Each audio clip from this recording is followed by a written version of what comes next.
నాయన పరా ఇంట్లో ఎప్పుడైనా సరే దొంగతనం చెయ్యాలి, వెన్నలు కాస్తా దొంగలించాలి. అలా చెయ్యాలి అంటే నేను ఒక మాట చెప్తున్నాను, ఒక మంత్రం అది చదువుకున్నాను, అది జాగ్రత్తగా స్మరించినట్లయితే, అది జపం చేసుకుంటే మీరు ఎవరి చేతిలో పట్టుబడరు అని. ఏమిటా మంత్రము అన్నారు. కఫల్లం కఫల్లం అన్నారండి. ఎందుకంటే చోర విద్యకు ఆచార్యుడు కఫల్లాచార్యుడు అని ఉన్నట్ట. అందువల్ల ఆ గురువుగారిని కనుక స్మరించినట్లయితే మనం దొంగతనం చేస్తే మనం ఎవరిని పట్టుకోర్రా అని.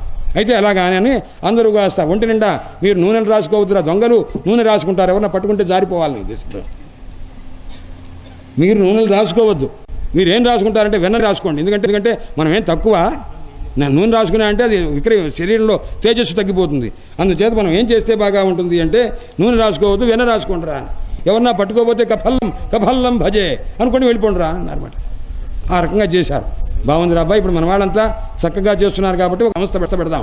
ఏమిటని బాలగోపాల చౌర్య విద్యా మహామండలి అని ఏకగ్రీవంగా ఎన్నుకున్నారు ఆయన్ని, ఎవరిని అధ్యక్షులుగా అనమాట. అది పెట్టుకొని ఆయన కాలక్షేపం చేశారట.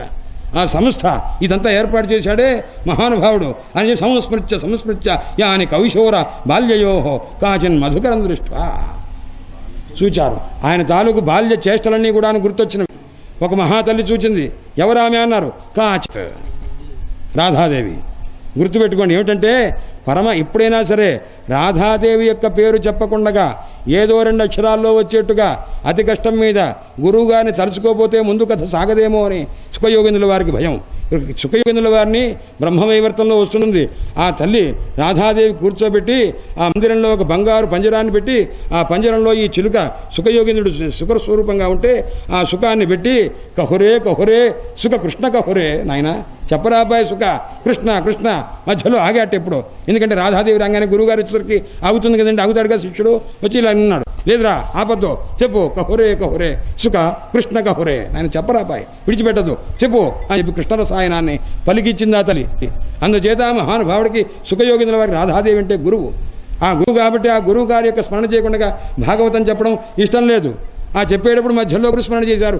ద్వితీయ స్కంధంలో, చతుర్థ స్కంధంలో ఒకసారి వచ్చింది, దశమ స్కంధంలో వస్తుంది. అనయా రాధిత రాధ అని ఏదో ఒక అక్షరాల్లో ఉండాలి, మొత్తం మీద అది కలవాలి.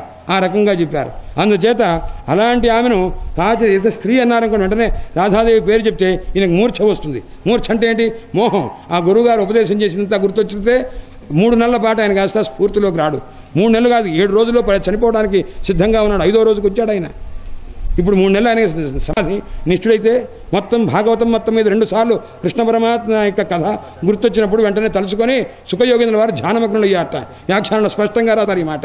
ఆయన 2 సార్లు కాదు, అనేక సార్లు సమాధి వచ్చింది. ఆ వచ్చిన సమాధులు 2 నిమిషాలు 3 నిమిషాలు వచ్చిపోయినవి. కానీ 2 సార్లు వచ్చిన సమాధులు మీరు పలకరించకుండా ఉంటే కొన్ని రోజులు గడిచిపోయేవి. ఎప్పుడు అన్నాడు వత్సాపహార ఘట్టం నిన్న వచ్చింది. ఆ వత్సల్ని కాస్త అపహరించినప్పుడు ఆ పరమాత్మ యొక్క దివ్యమైన వైభవాన్ని చూపించారు. ఎంతమందిని చూపించారు? బాలకులు అందరూ కృష్ణ పరమాత్మలు అయ్యారు. కృష్ణ పరమాత్మలు కాదు, 4 చేతులతో ఉన్నటువంటి బ్రహ్మ, తర్వాత చతుర్ముఖ బ్రహ్మ, 4 ముఖములు, 8 ముఖములు, 12 ముఖములు, 30, 16, 32, 64 ముఖాల బ్రహ్మను చూపించేసరికి ఆశ్చర్యపడ్డారు నాయన అని చెప్పి అంటారట. ఇంత దివ్యమైనటువంటి ఆ ముఖాన్ని, ఆ దివ్య సృష్టిని చూసి ఆశ్చర్యపడుతూ ఇది చెప్తూ వత్సాపహారకం వచ్చేసరికి ధ్యానమగ్నుడైపోయాట. ఆగిపోయారు. శ్లోకం ఉంది, ప్రత్యేకించి ఉంది. బలాత్కారంగా కళ్ళు తెరుచుకొని పరమాత్మ కథ చెప్పడం మొదలుపెట్టారు ఆయన అన్నారు. కృచ్ఛ్రాత్ చాలా కష్టం చేత లబ్ధ బహిర్దృషి పొందినటువంటి బాహ్య దృష్టి కలిగిన వాడే చెప్పాడు. కృచ్ఛ్రాత్ చాలా కష్టం చేత. పరీక్ష మహారాజు అత్యంత దీనుడైపోయి ఉన్నాడండి. ఎలాగన్నా చాతక శ్రోతలాగా ఎప్పుడెప్పుడు ఆ గురువుగారి యొక్క ముఖము నుండి వర్షం అనేటువంటి కథామృత వర్ష బిందువు పడుతుందో ఆ బిందువును కాస్త నేను తీసుకొని ఆ రకంగా ఆస్వాదం చేసి బ్రతుకుదామా, మోక్షాన్ని పొందుదామా అని చూస్తున్నాడు ఆ మహానుభావుడు. మునిగిపోయి ఉన్నారు ఆ మహానుభావుడు, జ్ఞానమగ్నుడై ఉన్నాడు. ఆ సందర్భంలో ఒక్కసారి ఆయన వేదపారాయణ చేయండి అన్నారు. వేదపారాయణ చేశారు. విష్ణు సహస్రనామపారాయణ చేయండి, గీతాపారాయణ చేయండి, భజన చేయండి అన్నాడు. చెయ్యగా ఆ కర్ణకుహరంలోకి ఏదో భగవన్నామం వినిపించి పరమాత్మ ఒకసారి నాయన లే సుఖ అనిపించింది. ఠక్కుని లేచారు. లేచింది లబ్ధ బహిర్దృశి బాహ్య దృష్టి కలిగింది. అప్పుడు చెప్పడం మొదలుపెట్టారట. ఇది ఒకసారి. తర్వాత వస్తుంది ఇవాళ సాయంత్రం కుచేలోపాఖ్యానం. అక్కడ మళ్ళా ధ్యానం వస్తుందన్నమాట. అందుచేత సంస్మృత్య వెంటనే అక్కడ కాచిత్ రాధాదేవి స్వరూపంగా భావన చేసుకోవాలి. ధ్యాయంతి ఆ కృష్ణ పరమాత్మ యొక్క సంగమాన్ని ధ్యానం చేసుకుంటూ ఒక మాట ప్రియప్రస్థాపితం దూతం ఆయన పంపించినటువంటి ఆ దూతను ఉద్దేశించి ఈ రకంగా మాట్లాడటం మొదలుపెట్టింది. దీన్ని చూడండి. మధుప కితవబంధో మధుప కితవబంధో అని ప్రారంభం. మాస్పృశాంఘ్రిం సపత్న్యా కుచ విలులిత మాలా కుంకుమ స్మ్యశ్రుభిన్న వహతు మధుపతిస్తన్మాననీనాం ప్రసాదం యదుసదసి విడంబ్య యశ్చ దూతస్త్వమీదృక్. ఆ గోపి చెప్తున్నది మధుప కితవబంధో. ఇప్పుడు వ్యాఖ్యానం చేసేటప్పుడు వాళ్ళు పరవశించి చేశారండి, మామూలుగా చేయలే. పరవశించి ఆ కృష్ణ పరమాత్మ కూర్చొని రాయిలా రాయి అని చెప్పించారు. అలా రాశారు వాళ్ళు.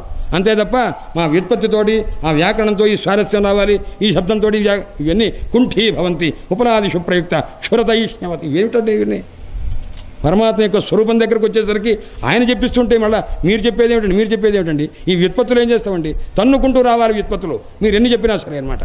మధుప కితవ బంధు. ఒరే నువ్వు మధుపానం చేసేవాడివి, మద్యం తాగేవాడివి అని అర్థం రావాలన్నమాట. నీ మాట నిన్నెవరయ్యా నమ్మేది అంటే, ఇప్పుడు ఆ వచ్చిన ఉద్ధవుని మాట నమ్మి, ఆయన చెప్పబోయే మాటలు నమ్మి అమాయకంగా మోసపోయే వాళ్ళు ఎవరు లేరు అని చెప్పడం కోసం అనమాట. నువ్వేటయ్యా, నువ్వు ఎలాంటి వాడివి? మధుపానం చేసేవాడివి. యాదవుల్లో ఇది సహజమైనటువంటి ఒక ప్రక్రియ, పద్ధతి ఉందన్నమాట. అందుచేత ఎందుకంటే యదువంశ సంహారం అంతా కూడా మద్యపానం చేత ఒకళ్ళొకళ్ళు కొట్టుకొని వాడు యదువంశ నాశనం అయిపోయింది. మధుప అతని స్నేహితుడు నువ్వు, అందువల్ల మధుప. కితవ బంధో, కితవుడు కపటుడైనటువంటి కృష్ణ పరమాత్మకు నువ్వు బంధువుగా వచ్చావు, నీ మాట వింటాను మేము సిద్ధంగా లేము. మధుప కితవ బంధో. మధుపుడు అయినటువంటి కితవుడు అయినటువంటి కృష్ణ పరమాత్మ యొక్క, ఎందుకంటే ఈ మద్యపానం చేసింది ఎవరయ్యానడో ఆ అధరములు, ఆ గోపికల యొక్క దివ్యమైనటువంటి అధర మాధుర్యాన్ని తాగి ఇప్పుడు అది మర్చిపోయి మమ్మల్ని ఏమనకుండగా, మా గురించి స్మరించకుండగా, ఈ రకంగా మమ్మల్ని పట్టించుకోకుండా ఉంటాడా? మధుపుడైనటువంటి కితవుడైనటువంటి కృష్ణ పరమాత్మకు బంధువుగా వచ్చిన ఓ ఉద్ధవ, మిమ్మల్ని నేను నిమ్ముతావుటయ్యా మేము అని ఆ దెప్పి పొప్పు మాటలు ఉపాలంభ వచనములు అంటుంటారు అన్నమాట. ఆ రకంగా మాస్పృశాంగ్రం అని మధ్యలో ఆయన అన్నట్టు ఉండకూడదు, ఇక్కడ దాకా వస్తుంది. ఈ తర్వాత ఓ తుమ్మెదా నువ్వు నా దగ్గరికి రాకే, నా దగ్గరికి వచ్చి నా కాళ్ళు ముట్టుకోకే, ఎందుకంటే నువ్వు పుష్పాన్ని కాస్త దాని పుప్పుడు కాస్త తీసుకున్నావు, అది ముఖాన్ని పెట్టుకున్నావు. అది ఎక్కడ ఉండేది? అది కేసరి అంటే కుంకుమ పువ్వు. ఆ కుంకుమ పువ్వు లాంటి ఎర్రైనటువంటి పుప్పుడు ఉంది, అది ఎక్కడ ఉండేది? కాశ్మీరంలో ఉంటుంది. అది ఖరీదైన చోట. నువ్వు ఎక్కడి నుంచి వచ్చావు? నువ్వు మధురలో ఉన్నావు. మధురలో ఉన్నటువంటి స్త్రీలతో రమించి ఉండేటువంటి నీవు నా దగ్గరికి వచ్చి అపవిత్రంగా వస్తే నేను ఒప్పుకుంటాననుకుంటున్నావా అని చెప్పడం అనమాట. కాబట్టి నీ మాటలు నేను వినటానికి సిద్ధంగా లేదు సుమా అని చెప్తున్నారు. వాహతు మధుపతిస్తన్మానినీనాం ప్రసాదం. ఆ పరమాత్మ వాళ్ళ యొక్క అనుగ్రహం పొందితే పొందవచ్చు కాక యదు సదసి విడంబ్య యశ్చ దూతస్త్వం ఎదుర్కో. ఆయన తాలూకు దూతగా వచ్చినటువంటి నీ మాట ఎవరయ్యా నమ్మేది అని చెప్పి ఆ మధుకరమును ఇంకో చోట మధుకర అని సంబోధిస్తారు. మధుకర అంటే ఏమిటి? నీకేం తెలుస్తుందిరా ఉద్ధవా, మా భక్తి గురించి నీకేం తెలుస్తుందిరా? తీయదనం ఉందనుకో, మధు తేనె చేతిలో పట్టుకొని అని మనం అనుకుంటాం అనుకోండి, చేతిలో ఉంటే ఏముంటుంది? మధు కరేశ్యాసౌ మధుకర. నీకు పరమాత్మ యొక్క భక్తి ఎలా తెలుస్తుందిరా? చేతిలో తేనె పెట్టుకొని ఎంత తీయగా ఉంది అనుకుంటే నీకేం తెలుస్తుంది? మధువు కరమునందున్నవాడు కాబట్టి మధుకరుడు నీ పేరు. నీకేం తెలుసు అయ్యా పరమాత్ముడు? ఇంత అయిన తర్వాత అంటాడు ఆయన, నేనెంత, నా బ్రతుకెంత, నా భక్తి ఎంత, నా స్వరూపం ఎంత. ఈ గోపికల యొక్క పాద రేణువులు నెత్తి మీద రాసుకుంటే నేను అప్పటికి అదృష్టవంతుని అవుతాను అన్నాడు. ఇది ఎవరికి దక్కింది? బ్రహ్మదేవుడు కూడా అంతే. అరే రే రే రే రే ఆశామహో చరణరేణుజుషామ. ఇక్కడ నేను ఈ బృందావనంలో ఒక చెట్టుగానో, ఒక పుట్టగానో, ఒక లతగానో, ఒక ఆకుగానో ఏదో ఒకటి పడుంటే ఎంత బాగుండని బ్రహ్మదేవుడు అనుకున్నాడు, ఉద్ధవుడు అనుకున్నాడు. అది వాడి తాలూకు ఆ భక్తి విశేషం అనమాట. అందుచేత అంటే చూడండి, వాడు మాట్లాడే మాటల్లో కావ్య ధర్మం ఎంత ఉందో, రసధర్మం ఎంత ఉన్నదో, ఎంత ఆనందంగా ఉందో, ఎంత దివ్య మహాకావ్యం చేసి పెట్టాడు మహానుభావుడు సుఖయోగేంద్ర వారు. చెప్పడం ఎలా చెప్పారయ్యా? ఎవరయ్యా చెప్పింది? ఇందులో ఉన్నది ఏమిటయ్యా అన్నాడు. నిర్గుణమైన పరమాత్మతోటి ఆ చైతన్య స్వరూపులైనటువంటి గోపికలంతా లీనమవటమే తప్ప ఇందులో శృంగార రస లేశోపి నాస్తి, లేనే లేదు. ఉందంటే భ్రమే. ఆ భ్రమ పోగొట్టడానికి భ్రమరగీతం చదువుకోండి. ఎందుకంటే ప్రశ్న అడిగినప్పుడు నాయన పరీక్షణ్ మహారాజు అడిగారు, ఏమండి ఆ కాంతలతోటి పరమాత్మ ఆ రకంగా చేశారని. పిచ్చివాడ, ఎంత మాట మాట్లాడేవరా? వాడు కామదృష్టితో పరమాత్మ యొక్క సాయుధ్యాన్ని ఎలా పొందారండి అన్నారు. వరే వరే వరే వరే నీకు చెప్పాను, ఇంత సప్తమ స్కంధంలో చెప్పానే, గోప్య కామాత్ భయాత్ కంస అని నీకు చెప్పాను. ఎవరెవరు పరమాత్మను ద్వేషించిన వాళ్ళు చైత్యాదులంతా కూడా పరమాత్మ ఆ స్వరూపాన్ని పొందరే. కామం చేత ఎలా పొందుతారండి అంటావేమిటి నువ్వు? అసలు నీకు చెప్పింది అర్థమైందా? నువ్వు సరిగ్గా వింటున్నావా లేదా? ఒక్కసారి కోపంగా అన్నారు. కోపేనేవాహా, కోపంతో అన్నారా? భయపడిపోయాడు అనమాట. అరే గురువుగారు కోపం వచ్చింది, శ్రద్ధగా వినలేదేమో అని పరీక్షణ్ మహారాజు కొద్దిగా విస్మయాన్ని పొందారు. వ్యాఖ్యాతలు రాస్తారు, ఏమండి సుఖయోగినులు వారు అంత కఠినంగా అట్లా అనొచ్చా అని చెప్పి పరీక్షణ్ మహారాజుని సమర్థిస్తూ ఆయన ఉత్తముడు ఉత్తముడు అంటూ రాసుకుంటూ వచ్చారు. కేచన సుఖపక్షీయా. సన్యాసులు మహానుభావులంతా కూడా సుఖపక్షం ఎంత శ్రద్ధగా చెప్తుంటే ఆ క్షణం మాత్రం హఠాత్తుగా ప్రశ్న వేయటం ఏమిటి, అది తప్పు కదా అని చెప్పి సుఖపక్షీయులంతా చెప్పారన్నమాట. ఉదాసీనులు అస్మదాలు ఉన్నారు, మహానుభావుడు చెప్తున్నారు, మనం కథ కాస్త జాగ్రత్తగా చెప్పుకుందాం. జహుర్గుణమయం దేహం. పరమాత్మ దగ్గరికి వెళ్ళారయ్యా గోపికలు అన్నారు. ఎలా వెళ్ళారన్నారు? శరీరంతో వెళ్ళారా? శరీరంతో చేస్తే కదా మైథునం చేసినట్టు, ఒక వ్యభిచారం చేసినట్టు. వ్యభిచార దుష్ట అంటుంటారండి, వ్యభిచార దుష్టులు స్త్రీలు గోపికలు అని అంటున్నారు వాళ్ళు. అననీయండి, సంతోషమే. ఎంత అంటే అంత మంచిదనమాట. నీకెంత తెలుసుకోకపోతే నీకెంత అజ్ఞానం ఎక్కువ. ఏమన్నారయ్యా అన్నారు. వాడు జహుర్గుణమయం దేహం. దీనికి అర్థం చెప్పవలే. గుణమయమైనటువంటి దేహాన్ని విడిచిపెట్టారు. చిన్మయ దేహధారులై. స్పష్టమైన మాట అన్నమాట. చిన్మయమైనటువంటి అంటే సాక్షాత్ జ్ఞానస్వరూపం. ఈ చైతన్యం ఆ పరమాత్మ యొక్క చైతన్యం కలిసి ఉన్నదనమాట. అక్కడ నీకేమిటి వస్తుంది కదా, వ్యభిచారాది దోషం ఏమొస్తుంది కదా, లేనే లేదు. ఈ విషయం చెప్పుకున్నారు. అందుచేత ఇక్కడ ఆ అభిప్రాయం తెలియచేస్తూ ఎన్ని శ్లోకాలను ప్రతిక్షణం అనమాట. ఎందుకంటే ఇది ఒకటే గుర్తు వాళ్ళు చెప్పిన మాట. పరమాత్మ యొక్క స్వరూపమే గనక శారీరక సుఖాపేక్షితమైతే, శరీర సుఖంతోనే ఉన్నారంటే, బ్రహ్మనిష్ఠుడైన బ్రహ్మదర్శి అయిన సుఖయోగిని యొక్క ముఖం నుంచి ఒక అక్షరం బయటికి రామాట. ఎందుకంటే మనసాపిన స్మరయత్. ఈ మనస్సు చేత కూడా ఆ పరస్త్రీ సంభోగ సంకథ అనేది ఉండనే ఉండదు. అలాంటి సాక్షాత్తు యోగ దృష్టి కలిగిన పరమాత్మ ఎక్కడా ఉన్నటువంటి ఒక 5 నిమిషాల కంటే ఎక్కడ ఒక చోట ఉన్నటువంటి సుఖయోగినుల వారు పరమాత్మ యొక్క ప్రేరణ చేత హృదయంలోకి వచ్చి ఆయన కథ చెప్తూ ఉంటే, అంత దివ్యమైన కథ చెప్తే ఆధ్యాత్మిక సమన్వయం తప్ప ఇంకొకటి ఉన్నదా? ఇంకొకటి ఉందని అనగలవా? అంటే చెప్పినట్టు అవుతుందా? కాదు. అందుచేత సకృత దశరసుధాం స్వాం మోహినీం పాయయిత్వా సుమనసైవ సజ్జస్తత్యజయస్మాన్ భవాదృక్. ఓ మధుకరమా, ఒక్కసారి పరమాత్మ యొక్క ఒక్కసారే పరమాత్మ ఎప్పుడయ్యా వీళ్ళకి ఆనందం చూపించింది అన్నారు. ఒకరోజు అర్ధరాత్రి అయింది. అర్ధరాత్రి అయ్యేసరికి పరమాత్మ రాలేదు. గోపికలతో రోజు కలిసేవారు. అంతకుముందు దివ్యమైనటువంటి రాసక్రీడ చూపించారు. ఆలస్యంగా వచ్చారు. చూశారు. ఇళ్ళు వాకిళ్ళు వదిలిన పిల్లలకి పాలివ్వడం కూడా మానేసి అందరూ వచ్చారు. ఓ రోజున నన్ను ఏమయ్యా వేణుగానం చున్నావు, కానీ ఆ వేణుగానం పగలపూట మేము 9 నుంచి 11 దాకా మేము వంట చేసుకుని ఉంటాం. అప్పుడు నువ్వు మాత్రం వేణుగానం చేయక. రాత్రి 6 to 8 దాకా మేము వంట చేసుకుంటుంటాం. అప్పుడు నువ్వు వేణుగానం చేయక. నేను వేణుగానం చేయడానికి మీరు వంట చేసుకోవడానికి సంబంధం ఏమిటన్నారు. మాకు ఇప్పటిలాగా గ్యాసులు లేవు, మాకు కట్టెలు. మేము వంట చేసుకుందామని నిప్పు వెలుగుద్దాం అనుకుంటుంటే, నువ్వు కాస్త వేణుగానం చేస్తుంటే ఆ కట్టెలు కాస్త పచ్చి పడిపోయి ఆకులు చిగుళ్ళు అని బయటకు వచ్చేస్తుంటే మురహర రంధన సమయే మాకురు మురళీరవం మధురం. ఆయన మురహర రంధన సమయ వంట చేసేటప్పుడు మాకురు మురళీరవం మధురం ఎందుకు చేయొద్దు అన్నాడు. అంటే ఈ ఆకులు కాస్త వచ్చేసి పచ్చిపడిపోతే వంట కాకపోతే అత్తగారులు తిడుతున్నారయ్యా, వాళ్ళకేమిటి నీకేమి, నువ్వు ప్రశాంతంగా చేస్తావు, మేము బాధపడుతున్నాం అన్నాడు. కోయం వేణు, ఎవరి వేణువు అన్నారు. మహేశ్వరుడు పరమేశ్వరుడు కృష్ణ పరమాత్మ ఉన్న చోట నేను లేకపోతే ఎలాగా? నేను తపస్సు చేసేసైనా సరే ద్వాపరయుగంలో కృష్ణ పరమాత్మ సన్నిధానంలో నిత్య అధర సుధ సంస్పర్శ కలిగి ఉండాలి. తపస్సు చేసుకున్నాట. తపస్సు చేశాడా మహానుభావుడు.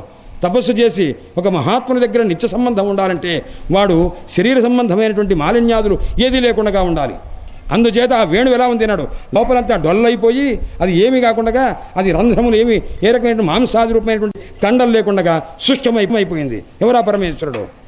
ఆ పరమేశ్వరుడు ఆ రకంగా అయిన తర్వాత పరమాత్మ యొక్క నిత్య అధరసుధా సంస్పర్శ కలిగి ఉన్నాడు. అందుకోసమే ఆ మహానుభావుడు అంత దివ్యమైనటువంటి మురళిక ఎవరయ్యా అన్నాడు. సాక్షాత్ మహారుద్రో మురళిక ఉపనిషత్తు వచ్చిన ఇది. రుద్రుడే మురళికా రూపంగా ఆవిర్భవించాడని. అందుచేత ఆ రకమైనటువంటి స్థితి పరమాత్మ యొక్క రూపాన్ని చెప్తూ ఒక్కసారి పరమాత్మ ఎప్పుడు చూపించారయ్యా అని అర్ధరాత్రి సమయంలో ఒక మాట చెప్తాను. గబగబ ఏదో చెప్పబోతే ఏదో కడుపులోనే వచ్చినట్టుగా బాధపడేటువంటి ఒక దీనుని నేను. ఒక రోజున కృష్ణ పరమాత్మ ఆలస్యంగా వస్తే గోపికలు వచ్చారు. ఏమయ్యా ఆలస్యంగా వచ్చామన్నారు. ఏం లేదు, మా గురువుగారి దగ్గరికి వచ్చానన్నారు. ఎవరు మీ గురువుగారు? ఇది మీకు నేను గురువులాగా నాకు ఒక గురువుగారు ఉన్నారు. ఎవరు వారు? దుర్వాస మహర్షి. ఎక్కడున్నారు? భాండీరవనంలో యమునా నది అవతల ఉన్నారు వారు. అట్లాగా మాకు చూపిస్తావా అన్నారు. మనం అడుగుతుంటాం కదండి.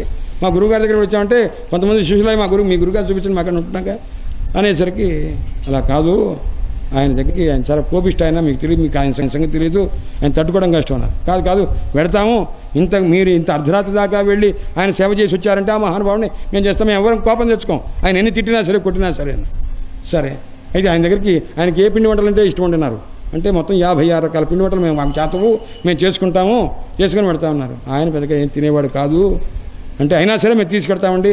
ఏమో మా ముఖం చూసిన తర్వాత ఆయన ఏమన్నా కొద్దిగా తింటారేమో అన్నారు. సరే మీరు తీసుకెళ్తే యమునా నది దాటాలిగా. ఈ దాటం కష్టం అండి. ఇంట్లో చెప్పి అప్పుడు బల్లకట్టువాడు ఉండడు తీసుకెళ్ళటానికి అన్నారు. ఏం లేదు, మీరు ఒక్కటే మాట, యమునా నది మా కృష్ణ పరమాత్మ యొక్క గురువుగారు దుర్వాస మహర్షి దూర్వారసం అంటే గరికై రసంగా చేసుకుని తాగే మహానుభావుడైతే ఓ యమునా నది దారి ఇవ్వవలసింది అని అడగండి, ఇచ్చేస్తుంది. మొత్తం ఆ రోజు 56 రకాల పిండి వంటలు పెట్టుకున్నారు, నెత్తి మీద పెట్టుకొని ఆ భగవన్నామస్మరణ చేసుకుంటూ వచ్చి యమునా నది దగ్గర ఈ మాట అన్నారు. ఒక్క గరిక రసం తాగి జీవించేటువంటి ఆ దూర్వాస మహర్షి మా కృష్ణ పరమాత్మ గురువు గారు, ఆయన దూర్వారస మాత్రమే తాగేవారు. అయినట్లయితే ఓ యమునా నది ఇవ్వవలసింది దారి అంటే ఇచ్చింది. వెళ్ళిపోయారు, నడుచుకుంటూ వెళ్ళిపోయారు. వీళ్ళు ఎక్కడ కూర్చున్నారా, మహానుభావుడు కూర్చున్నాడు దుర్వాస మహర్షి. ఏం కావాలి అన్నారు. స్వామి మేము కృష్ణ పరమాత్మ యొక్క దాసీలము, నీ దర్శనం కోసం వచ్చాము. అట్లాగా, ఏమిటి పరిస్థితి అన్నారు. ఏం లేదు, మరి మీ దర్శనం చేసుకుందాం కొన్ని ఏదో చేశాను. ఏమిటవి అన్నారు. లడ్డూలు పిండి వంటలు తీసుకురండి అన్నారు. శుభ్రంగా కూర్చున్నారు, అన్ని తిన్నారు దుర్వాస మహర్షి. వీళ్ళు ఆశ్చర్యపోతున్నారు. అరే ఆయన గరిక రసమే తప్ప ఇంకేమీ తాగరు అంటే యమునా నది కూడా మోసపోయి దారిచ్చిందే, ఈయనేమో గబగబ తింటున్నాడు. అంతా తిన్నారు. ఇంకేమైనా తెచ్చారా అన్నారు. స్వామి ఇంత మటుకే తెచ్చామండి అన్నారు. సరే సంతోషం, మంచిదమ్మా, వెళ్ళరండి, ఎక్కువ మాట్లాడరు, వెళ్ళరండి అన్నారు. కోపిష్టం చెప్పారు కాబట్టి భయం చేస్తాడు. సరే పెడతామండి. అయితే మళ్ళా యమునా నది మూసుకుపోయింది. మళ్ళీ ఇప్పుడు ఎలా వెళ్ళేది అని అంటే అప్పుడు చెప్పారు, ఏం లేదు, కృష్ణ పరమాత్మే కనుక అస్ఖలిత బ్రహ్మచారి అయితే ఓ యమునా నది దారి వస్తుంది అని అడగండి అన్నారు. అరే ఏం గురువు, ఏం శిష్యుడు, ఈయనేమో దూర్వారసం మాత్రమే తాగేవాడా? ఆయన అసలు ఆడవాళ్ళని కేసు చూడడా? మంచి గురువే, మంచి శిష్యుడే, మనం గొప్ప శిష్యుడు అంటారే అనుకొని వాడు వెళ్ళారట. అందుచేత ఆ రకమైన అనేక లీలలు చూపించారు. చెప్తూ ఒకసారి పరమాత్మ మాకు అధరసుధనిచ్చి స్వాం మోహినీం, ఆ అధరసుధ ఎటువంటిది అన్నాడు. మోహినీం సమస్తమైనటువంటి మోహాన్ని కలగజేసేటువంటిది. పాయయిత్వ, ఆయన ఏమైనా చుంబించాడు అన్నాడు. పాయయిత్వ, ఒక్కసారి ఆయన ఆస్వాదం చేసేట్టుగా చేయించారు. ఆయన అంటే పరమాత్మ యొక్క అధరసుధను వారు ఆస్వాదించిన ఒక అనుభూతిని కలిగించారు ఆయన. అంతే. అలా చేస్తే అలాంటి పాదపద్మముల్ని, ఆ మహానుభావుని యొక్క పాదపద్మాన్ని ఇప్పటికీ కూడా పద్మ సాక్షాత్ లక్ష్మీదేవి విడిచిపెట్టకుండా ఉంది. అలాంటి ఉత్తమ శ్లోక జల్పయే, ఆ ఉత్తమ శ్లోకం యొక్క మాటలు మాకెందుకయ్యా అని చెప్పి అనేక రకములుగా విజయసఖ సఖీనాం గీయతాం తత్ప్రసంగంగా క్షపిత కురుజస్తే కల్పయంతి ఇష్టమిష్టాహ ఆయన శరంఘ్రే. చూడండి, సంబోధనలో ఒక్కొక్క చోట ఒక్కో శ్లోకంలో ఒక్కో సంబోధన చేస్తున్నాడు. ఓరి 6 పాదముల వాడ, 9కి 6 కాళ్ళు ఉంటాయి. అంటే 2 కాళ్ళు ఉన్నవాడే అవివేకులు ఉంటారు. 4 కాళ్ళు ఉన్న చతుష్పాత్ పశువు ఉందనుకోండి, మన వరే వాడు పశువు లాంటి వాడు అంటే వాడికి వివేకం లేదని చెప్పినట్టు అవుతుంది. అంతకంటే ఎక్కువ పాదములు ఉన్నవాడు మరీ అవివేకి. అందుచేత ఆ అర్థం రావాలి. ఆ అర్థం వచ్చిన పొడిచినట్టు ఉండాలి ఆయనకి. షడంఘ్రే దివి భూజ రసాయాం కా స్త్రియస్తద్దురాపాహ. ఈ భూలోకంలో కానీ, స్వర్గలోకంలో కానీ, పాతాళంలో కానీ ఆయన చూపునకు పడవనటువంటి వాడు ఎవరున్నారయ్యా? అందరూ కూడాను. ఆయన ఎలాంటి వాడయ్యానుడు? ఆయన నవ్వులో ఒక కపటం ఉన్నది, ఆకర్షించేటువంటి శక్తి ఉన్నది. ఆయన తాలూకు నవ్వులో ఉంది, చూపులో ఉంది, నడవడికలో ఉన్నది. ఆయన పొరపాటు నమ్మేమయ్యా మేము అని చెప్పి వాళ్ళు ఆ రకంగా బాధపడుతూ ఉన్నారు. చెప్తూ చివరిలో ఒక శ్లోకం చెప్తున్నారు. మృగయురివ కపీంద్రం వ్యవ్యతే లుబ్ధకర్మ. ఆయన ఎలాంటి వాడు? ఆయన చేసినటువంటి పూర్వపు చేతలన్నీ కూడా ఒకసారి స్మరిస్తే మృగయురివ కపీంద్రం వ్యవ్యతే లుబ్ధకర్మ. కపీంద్రుడైనటువంటి వారిని కాస్త ఒక మృగయు ఆటకుల్లాగా వెనకాల నుంచి రహస్యంగా చంపాడు. అలాగే స్త్రియం అకృత విరూపాం స్త్రీజిత. శూర్పణఖ అయ్యా నేను ప్రేమిస్తున్నాను అంటే ఆ వచ్చినటువంటి ఆమెను కాస్త అమ్మా నాకు ఇష్టం లేదు, నేను బ్రహ్మచర్యంలో ఉన్నాను చెప్పవచ్చుగా, చెప్పి పంపించేవచ్చుగా, 1-2 సార్లు అదే మాట చెప్పవచ్చుగా. విరూపాం, ఆమెను కాస్త ముక్కు చెవులు కోసి ఆమె రూప సౌందర్యాన్ని కాస్త హీనం చేశారు. స్త్రీజిత, పోనీ ఆయన ఏమన్నా ఏ స్త్రీ దగ్గరికి వెళ్ళనివాడా? మరి సీతాదేవి ఎందుకు ప్రేమ కలిగి ఉన్నవాడే కదా. కామయానాం, ఆ రకంగా బలిమపి బలిమత్వావేష్టయత ధ్వాంక్షవత్. బలిచక్రవర్తి సర్వస్వర్భ సమర్పణ చేసినటువంటి బలిచక్రవర్తిని కాస్త ఏం చేశారయ్యా? అవేష్టయత్ ధ్వాంక్షవత్. ఒక ధ్వాంక్షవత్ అంటే ధ్వాంసం కాకిలాగా బలిని కాస్త ఏం చేశాడు అంటే మొత్తం కూడా ఆక్రమించేశాడు. కాబట్టి నాయన ఇలాంటి అసితుని యొక్క కథలు మేము వినదలుచుకోలేదు. వాడు చెప్తారు అసితుడు అంటే నల్లగా ఉన్నవాడు, ఆ నల్లని వాని కథలు మేము వినదలుచుకోలేవు. సిత అంటే శ్రీబంధనే సిత, వయం సితాహ సతు అసిత. మేమంతా బంధింపబడ్డాం ఆయన ప్రేమ చేత, ఆయన బంధింపబడలేదు. ఆయన తాలూకు అంటే మేమంతా ప్రేమించాము, అంతన్నా ఆయన ప్రేమించాలిగా, బద్ధుడవ్వాలిగా, ప్రేమబద్ధుడు కావాలి కదా. అలా కాలేదు ఆయన, అంటే ఆయనకు ప్రేమ లేనట్టే. కాబట్టి ఆయన తాలూకు కథలు మాకు అక్కర్లేదు అని చెప్పి యదనుచరిత లీలా కర్ణ పీయూష విప్రుడు సకృతదన విధూత ద్వంద్వధర్మ వినష్టాహ. పరమాత్మ యొక్క కథ తాలూకు అమృతం అనేటటువంటి ఒక బిందువు, ఆ బిందువుని ఎగరవేస్తే ఎంత రవ వస్తుందో, ఆ రవ ఒక్కసారి నోట్లో వేసుకుంటే ఆ పరమాత్మ కథ లేశాన్ని ఒక్కసారి శ్రవణ అంజనుల ద్వారా ఒక్కసారి స్పృశించినట్లయితే మనకు సమస్తమైన వినష్ట ద్వంద్వ ధర్మ, శీతోష్ణాది అహంకార మమకారాలు సమస్తమైన ధర్మములు కాస్త నశించిపోతావో అలాంటి మహానుభావుడు ఆ పరమాత్మ అని మేమనుకుంటూ ఉన్నాం. సపతి గృహ కుటుంబం దీన ముత్సృజ్య దీనా బహవై విహంగా భిక్షచర్యాంచరంతే. నాయన మహానుభావులు ఋషులంతా కూడా ఆ పరమాత్మ యొక్క దివ్య గానం చేయటం కోసము సమస్తమైన గృహబంధాన్నింటినీ కూడా విడిచిపెట్టి ఏ రకంగా విహంగములు పక్షులే విధంగా అక్కడక్కడక్కడ తిరిగి ఏదైనా ఉంటే ఒక గింజ తిని అటు తిరుగుతూ కాలక్షేపం చేస్తూ సన్యాసుల్లాగా ఆ రకంగా తిరుగుతూ ఉంటావు పక్షులు. ఆ రకమైన రీతిలో ఉన్నటువంటి యతీశ్వరులంతా ఏ పరమాత్మ యొక్క కథ లేశ సుధను ఆస్వాదనం చేయడం చేత ద్వంద్వ ధర్మాన్ని విడిచిపెట్టారో ఆ మహానుభావుడి కథలు మాకు అక్కర్లేదు లేవయ్యా అని చెప్పి ఇందులో రెండు ధర్మములు ఉంటాయి అన్నమాట, కావ్య ధర్మములు. అన్నీ చెప్పడానికి సమయం కుదరదు, గంటలు పడిపోతున్నాను, అంత చేత కంటే ఏం లేదు. గంటలు అది కూడా ఉంది. ఇంకొక లౌక్యమైన మాట ఏంటంటే అంత చూచి చెప్పగలిగిన దమ్ము కూడా లేనటువంటి వాళ్ళమేమని అది కూడా విన్నవించుకుంటున్నాను. నయసి కథమిహాస్మాన్ దుశ్చ ద్వంద్వపార్శ్వం సతత మనసు సౌమ్య శ్రీర్వధూ సాగమాస్తే. ఆయన ఎల్లప్పుడూ మేము ఆ పరమాత్మ దగ్గరికి ఇప్పుడు ఏమని వెళ్ళమయ్యా, ఆమె దగ్గరికి వెళదాము అంటే ఆయన దగ్గర వెళదాము అంటే ఆమె వక్షస్థలంలో ఆక్రమించి సాక్షాత్తు లక్ష్మీదేవి ఉన్నదయ్యా, ఇంకేం పెడతామయ్యా. అలాంటి ఇంకొక స్త్రీతో ఉన్నటువంటి పరమాత్మ దగ్గరికి వెళ్ళి మేము మా గోడు ప్రేమ నిస్సందేహంగా ఎటువంటి సంకోచం లేకుండా చెప్పుకోవడం ఎలా చెప్పుకుంటామయ్యా. అపిపత మధుపుర్యాం ఆర్యపత్రో అధునా ఆస్తే స్మరతి చ పితృగేహాన్ సౌమ్య బంధూంశ్చ గోపాన్ క్వచిదపి సగధాన కింకరీణాం గృణీతే. పరమాత్మ యొక్క ఈ ఉపాలంభవచనాలు చూచి అతను కాస్త ఒక్కసారి వెంటనే అలా కాదు మీరు పొరపాటు పడుతున్నారు అని చెప్పి అన్నట్ట. అనేసరికి అతని తాలూకు ముఖంలో ఒక విశ్వసనీయత గోచరించింది వీళ్ళకి. అరే ఇతను చెప్పిన మాట మంచిదే, ఉద్ధవుడు కొద్దిగా మనకు సరి అయిన మాటలే చెప్తున్నాడు, కృష్ణ పరమాత్మని అలా అనుకోకూడదు అని కొద్దిగా మంచి మాటలు మొదలుపెట్టారు. మొదలుపెట్టి సరే ప్రియసఖే అని సంబోధించారు. ప్రియసఖ పునరాగాహ ప్రేయస ప్రేషుదక్యం వరయకిమనురంధే మానినీయోసిమేంగా. ప్రియసఖే అంటే మంచి స్నేహితుడా అని ఎప్పుడైతే అన్నారో అప్పుడు వెంటనే అతని ఉద్ధవుని కొద్దిగా దగ్గర తీసినాడు. చూడండి, కితవ బంధో దుర్మార్గునకు బంధువా ఆయన దగ్గర నుంచి వస్తూ ఉంటే ఆయన చెప్పే మాటలు విని అప్పుడు కాస్త ప్రియసఖే మా మిత్రుడా నాయన వచ్చావా అని చెప్పి మమ్మల్ని ఏమైనా తీసుకెడతామని అనుకుంటున్నావుటయ్యా. నయసి కథమిహ మమ్మల్ని ఏమైనా తీసుకెడతావా, తీసుకెడితే మేము ఆయనకి చెప్పుకోవాలంటే ఆ తల్లి ఉన్నదిగా లక్ష్మీ అమ్మవారి దగ్గర మేము నిస్సంకోచంగా ఎలా చెప్పుకోగలమయ్యా మా వాళ్ళకి. ఇదంతా వద్దులే కానీ మమ్మల్ని ఏమైనా అనుకుంటున్నాడా చెప్పవయ్యా. మధుపుర్యాం ఆర్యపుత్రో అధునా అస్తే. ఇంతకుముందు ఎన్ని గట్టిగా తిట్టినట్టుగా మాట్లాడారో ఇప్పుడు ఆర్యపుత్ర, మా ఆర్యపుత్రులు ఆ పెద్దలు కృష్ణ పరమాత్మ త్రిలోకాధిపతి ఆయన కులాసగా ఉన్నారా. స్మరతి సహా పితృగేహాన్ సౌమ్య బంధువుశ్చ గోపాన్ మమ్మల్ని స్మరిస్తూ ఉన్నారా అని చెప్పి ఈ రకంగా ప్రార్థన చేసి కింకరీణాం గృణీతే అని చెప్పి ఆ మహానుభావుడిని మూర్ధిని అధాస్యత్ కథాను ఆయన తాలూకు దివ్యమైనటువంటి భుజములకు రాసుకున్నటువంటి చందన గంధము ఆ చెయ్యి తీసుకొని మా నెత్తిని పెట్టుకొని అందుకొని శిరసి ధేహిన శ్రీకరగ్రహం స్వామిని యొక్క శ్రీకరమైనటువంటి మోక్షమునిచ్చేటువంటి ఆ చేతిని ఒక్కసారి మా నెత్తి మీద ఉంచి హస్తమస్తక సంయోగం చేసి శక్తిపాదాది యోగులు ఏ రకంగా చేస్తారో రకంగా చేసి అనుగ్రహించవలసిందని అడిగారు. ఈ రకంగా చెప్పిన వీళ్ళ మాటలు విని ఉద్ధవుడు ఆశ్చర్యపడ్డాడు. వీళ్ళకు కృష్ణ దర్శన లాలస ఎంత ఉన్నదో గ్రహించాడు. వానికి అసలు ఊరడించారు ఆయన తాలూకు పరమాత్మ యొక్క సందేశ వచనముల చేత. ఆ గోపికలతో అన్నారు, అమ్మా మీరు పొరపాటు పడుతున్నారు, పరమాత్మ సాక్షాత్తు సమస్తమైన అన్నీ తెలిసినటువంటి పరమాత్మ, ఆయన సమస్త సుఖమున్నది ఆయనకి సుఖముతో పనే ఉందమ్మా, మీ వల్ల కలిగే సుఖముతోటి. వాసుదేవుని యందు ఎవరి యొక్క మనస్సు అర్పించబడిందో అటువంటి వాడు ధన్యులమ్మా అని చెప్పి దానం వ్రత తపోహోమ ఇవన్నీ ఏం చేస్తారో ఇవన్నీ కూడా ఎన్ని సత్కర్మలు ఉన్నావో అవన్నీ కూడా కృష్ణే భక్తి సాధ్యతే. నువ్వు ఎన్ని పుణ్యకర్మలు చేయి, యజ్ఞాగాది కర్తములు చేయి, అవి చేయి ఇవి చేయి, ఎన్ని లోకాల్లో సత్కృత్యములు ఉన్నావో చెవి. దీనివల్ల క్రమం పరిస్థితి ఏమిటంటే కృష్ణే భక్తి సాధ్యతే. కృష్ణ పరమాత్మ యందు భక్తిని మాత్రమే కలిగిస్తుంది, అది గుర్తుపెట్టుకోండి. భక్తి అనేటువంటిది మునీనామపి దుర్లభ.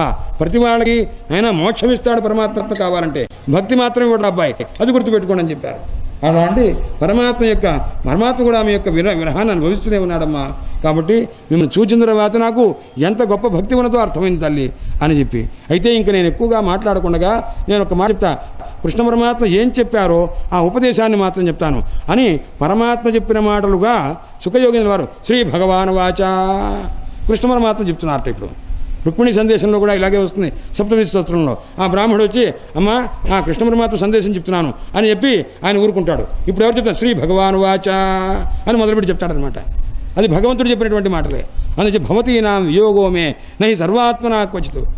గోపికలారా మీ యొక్క వియోగం అనేటువంటిది నేను ఎప్పుడూ కూడా సహించేటువంటిది కాదు అని చెప్పి అక్కడి నుంచి వేదాంత రూపంగా అనేక విషయములు ఆత్మ అనేటువంటిది జ్ఞానమయమైనది, శుద్ధము అని చెప్పి గుణ సంబంధం లేనటువంటిది, జాగ్రత్త స్వప్న సుషుప్తుల కంటే అతీతమైనటువంటి దివ్యమైనటువంటి స్థితి కలిగినటువంటిది, ఇది మాయావృత్తులతో ఆ అవస్థలని ఏర్పడుతుంది అని చెప్పి ఎవరైతే ఈ ఇంద్రియ సంబంధమైనటువంటి స్వరూపంతో అర్థములను విజయమును పొందుతాడో అది మృషాభూతమైనటువంటి దాన్ని నిరోధించవలే, వినిద్రుడై జాగరూకత కలిగినటువంటి వాడై జ్ఞానంతో జయించవలే అని చెప్పినాడు. ఏమండి ఈ శ్లోకాలన్నీ అవే 6 శ్లోకాలు ఉన్నవి.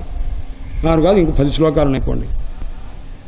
కృష్ణ పరమాత్మ కేవలం శారీరమైనటువంటి భోగాన్ని, శారీరమైన కామాన్ని కోరుకున్నటువంటి గోపికలే కనుక అయితే ఆ గోపికలకి ఆయన సందేశము నీ గురించి నేను విరహపడుతున్నాను, నేను బాధపడుతున్నాను అని ఏవో చెప్పవచ్చుగా.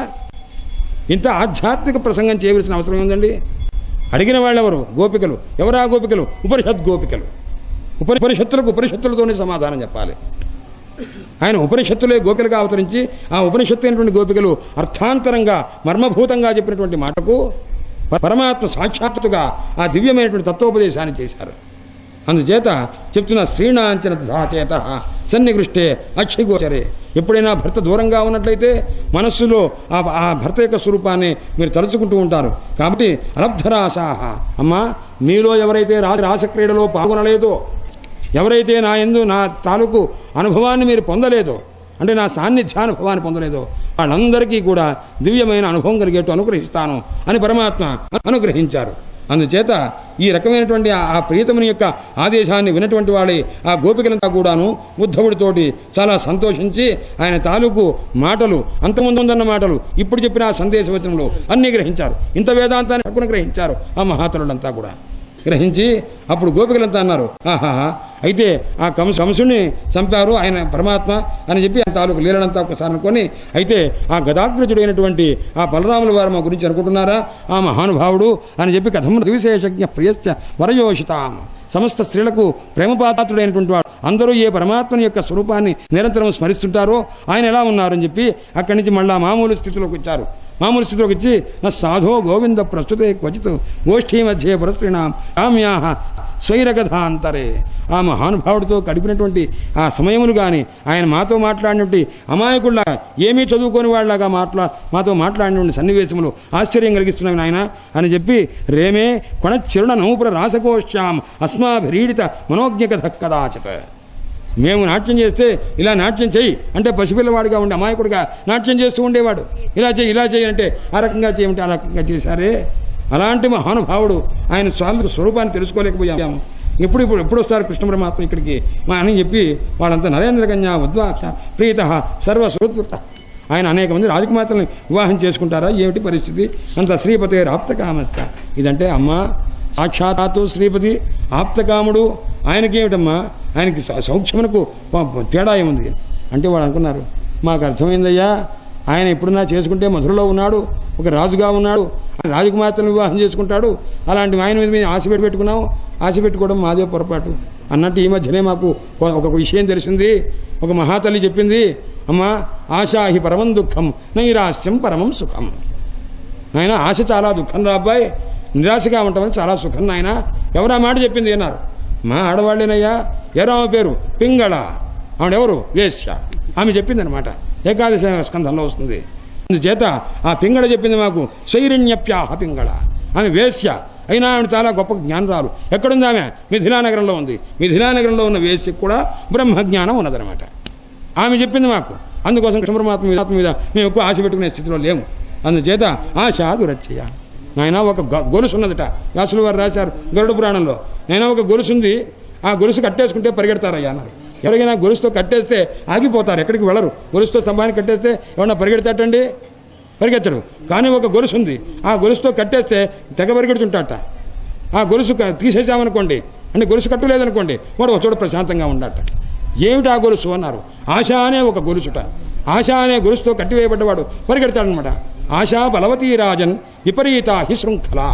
లోకంలో ఉన్న గొలుసు కంటే ఆశ అనే గొలుసు చాలా విపరీతమైంది. యయా బద్ధా ప్రధావంతి. ఏ ఆశ అనే గొలుసు చేత బద్ధులైన వారు పరిగెడుతుంటారు. ఆ గొలుసు తీసేస్తే ముక్తాహ తిష్టంతి పొంగువతో. కాళ్ళు లేని వాళ్ళుగా, అంటే ఆశ లేనివాడు ప్రశాంతంగా ఉంటాడు. ఎక్కడికి పోతాడండి? ఎక్కడికి పోవాల్సిన అవసరం ఏముంది కనుక. అందుచేత అలాంటి ఆ ఆశగా పనికిరాదని చెప్పి మాకు చెప్పింది ఆ తల్లి. అందుచేత ఎవరైనా ఆ పరమాత్మ యొక్క ఉత్తమ శ్లోకుడు, ఉత్తములైన వారి చేత స్తుతిపడే ఆ పరమాత్మ ఎవరయ్యా వదులుకునేటువంటిది అని చెప్పి ఆ శంకరుని యొక్క సహాయంతో చేసి కృష్ణ పరమాత్మ చేసినటువంటి చేతలు అని మళ్ళా స్మరించుకుంటున్నాను. ఆయన ఆ నందగోపసుతుని ఆ దివ్యమైనటువంటి ఆ గతి, లలితమైనటువంటి ఉదార హాస చేష్టలని కూడా ఆశ్చర్యంగా ఉన్నవి. ఆయన మాటలు అబో చెప్పనవసరం లేదు. మాధ్యాగ్రహ తేనెలను ఆయన అమృత సప్రవాహంగా ఉండేటువంటి వాక్కులు అని చెప్పి ఒక్కసారి వాడు తలుచుకొని హే నాథ, హే నాథ, రమానాథ, వ్రజనాథ, ఆర్తినాశన, మాముద్ధర, మగ్నముద్ధర గోవింద, గోకులం వృజనార్ణవాత్. వాళ్ళు చెప్తూ మధ్యలో వాడు పరవశించిపోయి హే నాథ, రమానాథ, వ్రజనాథ, ఆర్తినాశన, ఆయన మా ఆర్తిని పోగొట్టవయ్యా, మగ్నముద్ధర గోవింద, గోకులం వృజనార్ణవాత్. మగ్నముద్ధర గోవింద, అయినా మేము అక్కడ వృజనార్ణవాత్, ఆ పాపసముద్రంలో నుంచి మమ్మల్ని కాస్త లేపి బయటికి తీసుకురా నాయన. గోవింద గోకులం, ఈ గోకులం అంతా పాపంలో నిండిపోయిందన్నారు ఆయన. ఇంకొక అర్థం గోకులం మనం అనుకోవడం ఎలాగన్నారు, ఇదే శ్లోకం మనం అనుకోవాలట. హే నాథ, హే రమానాథ, వ్రజనాథ, ఆర్తినాశన, మగ్నముద్ధర గోవింద, గోకులం. గో అంటే ఇంద్రియము, ఇంద్రియముల యొక్క కులం అంటే సముదాయం. ఈ ఇంద్రియ సముదాయము వివిధమైన విషయాక్షప్తములైపోయి అవి నష్టమైపోయినాయి, పాపాన్ని పొందినవి. అలాంటి పాపములైనటువంటి ఇంద్రియములకు అధిష్టానంగా నేనున్నాను. కాబట్టి పరమాత్మ గోకులం. ఆ గోకులం అంటే ఇంద్రియముల తాలూకు ఆ రకమైనటువంటి విషయవాంఛను కాస్త పోగొట్టి అనుగ్రహించవలసిందని కూడా చెప్తారట. శ్రీసుకోవాచ. ఈ మాటలు వాళ్ళు చెప్పినటువంటి సందేశములన్నీ చూచి వాళ్ళకి ఆ రకంగా విరహజ్వరం పోయింది. ఉద్ధవుణ్ణి పూజించారు, గౌరవించారు. ఇలా ఎంతకాలం ఉన్నాడు? కథ జన్మాసాన్. ఒక రోజు కాదు, 2 రోజులు కాదు, కొన్ని నెలలు ఉన్నారు. ఆ పరమాత్మ కథ చెప్పుకుంటూ వాళ్ళకి ఎలా గడిచినవండి రోజులన్నీ, నెలలు గడిచిపోయినవిట. ఆ తర్వాత వెంటనే క్షణప్రాయాన్యాసన్, కృష్ణ పరమాత్మ కథ చెప్పుకుంటే వాళ్ళకి నెలలు కాస్త ఒక క్షణాలు గడిచిపోయినట్టుగా ఉంది. ఆ పరమాత్మ యొక్క దివ్యమైనటువంటి స్వరూపాన్ని తెలియజేస్తూ వాళ్ళకి అనుభవాలు విడిచి ఈయనకి చెప్తున్నారు, ఈయన వాళ్ళకి ఆయన అనుభవం చెప్తున్నారు. చెప్పి హరిదాస, ఎవరయ్యా? ఉద్ధవుడు అన్నాడు. హరిదాసు బయలుదేరి పెడుతున్నాడు. ఇక ఉద్ధవ పరమప్రీత నమస్కారం చేశారు. అంటే ఇన్ని నెలల కాలంలో ఆ ఉద్ధవునకు గోపికల దగ్గర శిష్యరికం చేసి తెలుసుకోవలసిందంతా తెలుసుకున్నాడు. ఇది జరిగిన రహస్యం అన్నమాట. ఇప్పుడు తెలుసుకున్న తర్వాత నమస్యన్ ఇదం జగవు, నమస్కారం చేస్తున్నాడు గోపికలకి. ఈ రకంగా గానం చేస్తున్నాడు. ఆహాహా ఏతాపరం తనువృత భువి గోపవధ్వ గోవింద ఏవ నిఖిలాత్మని రూఢభావా. పరమాత్మ ఎంతే మనస్సు కలిగినటువంటి ఈ గోపికలు ఎంత అదృష్టవంతులు. వాళ్ళు ఏం కోరుతారయ్యాను అంటే సంసార భయాన్ని నుంచి పోగొట్టుకున్నటువంటి వాళ్ళే ఆ బ్రహ్మదేవుని యొక్క బ్రహ్మజన్మ విరిపి అనంతగధార సస్యక్యం. ఎంత ఈ దివ్యమైనటువంటి స్థితి వారికి తప్ప ఇంకెవరికి ఉంటుంది కనుక వీళ్ళు స్త్రీలు, వనచరులు, వ్యభిచార దుష్టాహ. ఆ రకమైనటువంటి స్థితి కలిగిందని లౌకికమైనటువంటి మాట. కృష్ణ పరమాత్మ యందు పరమాత్మని రూఢభావా, స్థిరమైన భావం కలిగినటువంటి వాళ్ళు. అలాంటి ఈ దివ్యమైనటువంటి స్త్రీల తాలూకు స్వరూపాన్ని పొందడం ఎంత కష్టమయ్యా. అయినా ఆసామహో చరణరేణుజుషాహంస్యాం. ఇక్కడ ఉండే చెట్లు అన్నీ కూడా వీళ్ళ ఈ గోపికల యొక్క పాదముల యొక్క రేణు సంపర్కము చేత కృతార్థములైపోయినవి. అలా నేను కూడా ఉంటే ఎంత బాగుండయ్యా అని అనుకున్నాడు. భేజురు ముకుంద పదవీం శృతిభేరు విముగ్యాం అని చివరికి ఒకసారి నమస్కారం చేస్తున్నాడు. మళ్ళా పునః వందే నందవ్రజ స్త్రీణాం పాదరేణుం అభీక్షస. అందుకోసం ఇప్పటికీ కూడాను బృందావనం పెడితే కొద్దిగా మట్టి తీసుకురండి అయ్యా అంటారు. మట్టి తీసుకురండి కృష్ణ పరమాత్మ సంచారం చేశారని కాదు, కృష్ణ పరమాత్మ యొక్క నిత్యానుచరులైనటువంటి గోపికల యొక్క పాదరేణువులు ఉన్నవి. ఇది కోరుకుంది ఎవరు? ఉద్ధవుడు, ఈ సంప్రదాయ ప్రవర్తకుడు ఆయన. అందుకోసమని పాదరేణుం అభీష్ణశ వందే. ఎవరైనా నీ పాదాలకు నమస్కారము, నీ కీర్తికి నమస్కారము, నీ రూపములకు నమస్కారం, ఏదో నమస్కారం పెట్టవాలి. పాద రేణువులకు నమస్కారం అండి. ఎవరి యొక్క? ఆ గోపికల యొక్క పాదములకు అంటుకున్నటువంటి ఆ మట్టి రేణువులకు నమస్కారం అయ్యా అన్నారు. యాసాం హరికథోద్గీతం భువనాతి భువనత్రయం అని ఆ రకంగా చెప్పారు. అందుచేతనే మనసో వృత్తయహనస్యు కృష్ణపాదాంబుజాశ్రయ. కృష్ణ పరమాత్మ ఎందు లగ్న మనస్కులై ఆ రకంగా వాళ్ళు వాచోభిదాయని మాటల్ని పరమాత్మ యొక్క స్వరూపంలో పర్యవసానం చేస్తూ నామస్మరణ చేస్తున్నారు. అందుచేత కృష్ణాయ ప్రణిపత్యాహ భక్త్యుద్రేకం వెళ్ళాడు. ఉద్ధవుడు ఇక్కడి నుంచి వెళ్ళాడు. జ్ఞానం మాంచి పరిపూర్ణమైనటువంటి భక్తిరస ప్లావితుడైపోయి ఆ భక్తిరస పూర్ణుడై వెళ్ళి నమస్కారం చేసి కృష్ణ పరమాత్మకు నమస్కారం భక్త్యుద్రేకం వ్రజోకసాన్ స్వామి. ఏమా గోపికల యొక్క భక్తి, ఆ భక్తి నాయన భక్తి బాగానే ఉందంటావా, నీ పాడే భక్తి ఉందంటావా నా స్వామి, నేనెక్కడ, నేను పరమాణువంతా వాడు పర్వతమంతా, నాకెక్కడ భక్తి స్వామి అని అన్నట్ట. అందుచేత వ్రజోకసాం వాసుదేవాయ రామాయ రాజ్ఞేచ ఉపాయనాన్యదా వాడిచ్చిన కానుకలంతా ఇచ్చారు. శ్రీమద్భాగవతే మహాపురాణే ఉద్ధవ ప్రతియానే 47 హరయే నమః హరయే నమః హరయే నమః. శ్రీశుకువాచ ఏం చేయమంటారు, ఇంకో అధ్యాయం. అధ విజ్ఞాయ భగవాన్ సర్వాత్మా సర్వదర్శనః సైరంధ్యా కామతప్తాయా ప్రియమిచ్చన్ గృహం యయౌ. అంతకుముందు కృష్ణ పరమాత్మ వచ్చినప్పుడు సైరంధ్రి అంటే అలంకరణ చేసేటువంటి ఒక స్త్రీ, ఆమె అన్నది కుబ్జా అని, ఆమె కాస్త ఒక్కసారి మా ఇంటికి రావాల్సిందన్నారు అనేసరికి వస్తానని తర్వాత చెప్పారు. అందుచేత పరమాత్మ ఇప్పుడు ఒక్కసారి వెళ్ళాలి అనుగ్రహించాలి అని ఇప్పుడు అనుకొని బయలుదేరి వెళ్ళాట. వచ్చి పరమాత్మ వెళ్ళేసరికి వెంటనే ఠక్కున లేచి నించొని నమస్కారం తొట్టుపాటు కలిగి పరమాత్మ యొక్క దివ్యమైన పాదములు ప్రక్షాళన చేసి అనేక మంది శకురాంటుంటా ఉన్నారు. ఎవరు ఆ కుబ్జా అనేటువంటి ఆమెకి. ఆ తర్వాత ఆయన వెంట ఉద్ధవుని వెంట పెట్టుకొని వచ్చారు. పరమాత్మ వచ్చి తయా అభిపూజిత నైషీద దుర్వ్యామి అభిమిశ్చాసనం. చూడండి, ఉద్ధవుని అయ్యా మీరు కూడా కూర్చోండి అన్నారు. కృష్ణ పరమాత్మ కూర్చున్నారు. కృష్ణ పరమాత్మ వచ్చారు, సింహాసనం మీద కూర్చున్నట్ట. ఉద్ధవుని కూర్చోమన్నట్ట. అమ్మ కూర్చుంటా అన్నారు. కూర్చొని పరవారి కూర్చోండి అన్నట్ట. మంత్రి కృష్ణ పరమాత్మ దయిత ఉద్ధవునకు దయిత సఖ ఇంతటి వాడు కూర్చోమనేసరికి కుబ్జా వెంటనే ఒకసారి చేతితో ముట్టుకుంటే అట్లా కూర్చున్నాడు అనమాట. పరమాత్మ పక్కన కూర్చోవడమా అనే ఉద్దేశంతో అనమాట.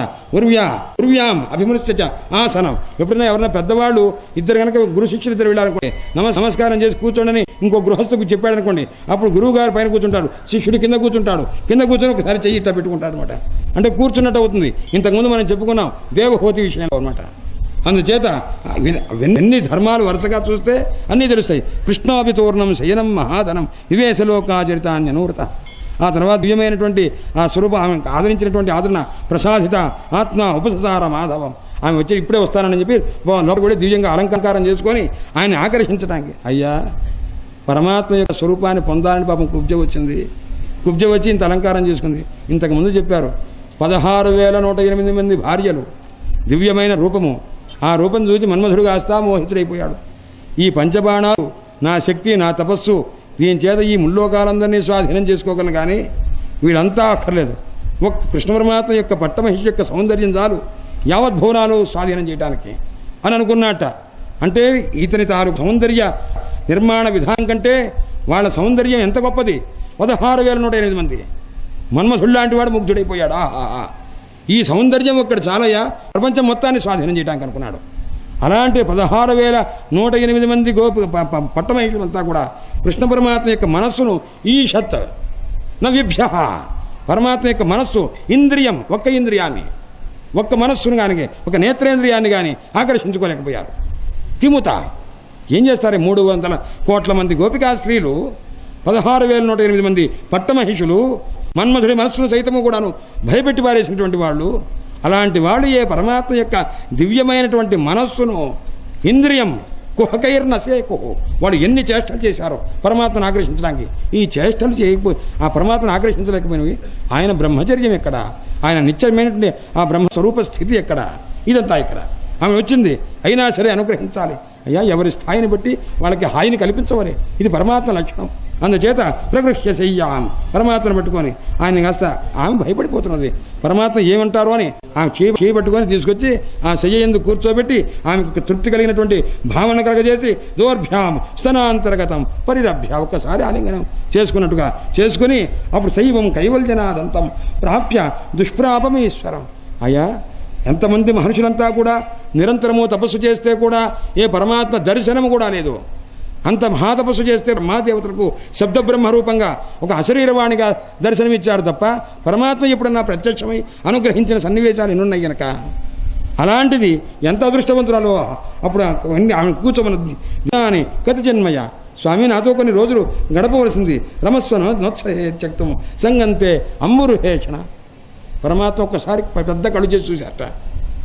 నాతో కొన్ని రోజులు ఉండండి, మీతో నాకు కోరిక తీరలేదన్నట. అంబురు హేషణ అని తెల్ల పెద్ద కళ్ళు పెట్టి చూశారట. పోసి నీ బండబడ ఏం ప్రశ్న, ఏం అడగటం, ఏమా కోరిక అని చూచాట. పెద్ద కళ్ళు వేసి చూశారట. దురారాధ్యం సమారాధ్య విష్ణు సర్వేశ్వరేశ్వరం. అసలు ఆరాధిస్తేనే దర్శనం కాదే. అలాంటి పరమాత్మని ఆరాధించి విష్ణుమూర్తిని సర్వేశ్వరేశ్వరుణ్ణి యో వృణుయితే మనోగ్రాక్షమ అసత్వాత్మ మనీషసౌ. అలాంటి పరమాత్మని మనస్సులో ధ్యానం చేసిన కృతార్థుడు కావాలి తప్ప శరీరం చేత సుఖాన్ని ఎవరైతే కోరుకుంటాడో కుమనీషి అసౌ, వాడు చాలా కుమనీషి, బుద్ధిహీనుడవుతాడు అని చెప్పి ఆ తర్వాత అక్రూరుని యొక్క ఇంటికి వెళ్ళారు. కుబ్జ దగ్గరికి వెళ్ళిన తర్వాత అక్రూరుడి ఇంటికి వెళ్ళారు. వెళ్ళేసరి రామచంద్రమూర్తి బలరామునితో కలిసి ఉద్ధవుడితో కలిసి కృష్ణ పరమాత్మ వెళ్ళారు. కించిచ్చికి శన్ప్రాగాత్ అక్రూర ప్రియకామి. అక్రూరుడు అడిగాడు, రమ్మని చెప్పి మొట్టమొదటి అన్నాడు.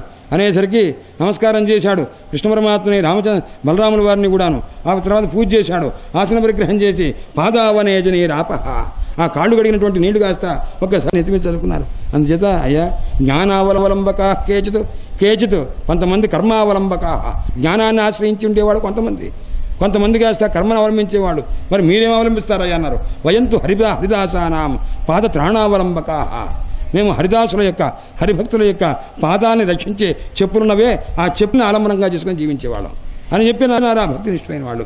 అందుచేత ఆదావనేజనీ రాపహ, ఆ కాళ్ళు కడిగిన నీళ్లు కాస్త నెత్తిమీద చదువుకొని ఆ యోగ్యమైనటువంటి వస్త్రముల చేత దివ్యమైనటువంటి ఆభరణాదుల చేత కూడాను అలంకరించి పరమాత్మని కాస్త అలంకరించి మహానుభావుడు అదృష్టం చెప్తున్నాడు. స్వామి మీ అనుగ్రహం చేత వాడు చేసుకున్న పాపానికి కంసుడు కాస్త నిహతుడయ్యాడని చెప్పి అని భవద్భ్యాం వినా నకించిత్ పరమస్థి చాపరం. మీరు లేకుండగా మీరు తప్ప నాకు వేరు గతి లేదు, వేరు భావన లేదు, కాబట్టి నన్ను అనుగ్రహించవలసింది అని చెప్పి అన్నారు. అనేసరికి పరమాత్మ కూడా ఆయన అనుగ్రహ సుజస్యథో లుంపసానికి స్తోత్రం చేశాడు. ఇక్కడ అక్రూరుడు ఎందుకంటే అంతకుముందు అక్రూర హ్రదం ఆ జలమడుగులో ఆయన ఒక్కసారి మునిగి లేచేసరికి జ్ఞానం కలిగింది. ఎవరికి? అక్రూరుడికి. అలా జ్ఞానం కలిగించారు. పైన రథం మీద ఒడ్డున అలాగే ఉన్నారు పరమాత్మ బలరామకృష్ణులు ఇద్దరు కూడాను ఉన్నారు. మునిగి లేచిన తర్వాత అసలు పరమాత్మ ఏమిటో, ఆయన శక్తి ఏమిటో, ఆయన స్వరూపం ఏమిటో, ఆయన దర్శనం వల్ల కలిగే జ్ఞానం ఏంటో కూడా చెప్పారు.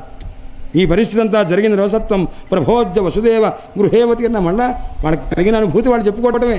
అయ్యా మీరు వసుదేవుని యొక్క గృహంలో అవతీర్ణులై ఉన్న సురేతులందరినీ కూడాను సంహారం చేసి దివ్యమైనటువంటి కీర్తిని కాస్త లోకంలో ప్రచారం చేస్తున్న పాద శౌచ శరణం త్రిజగత్ పునాతి.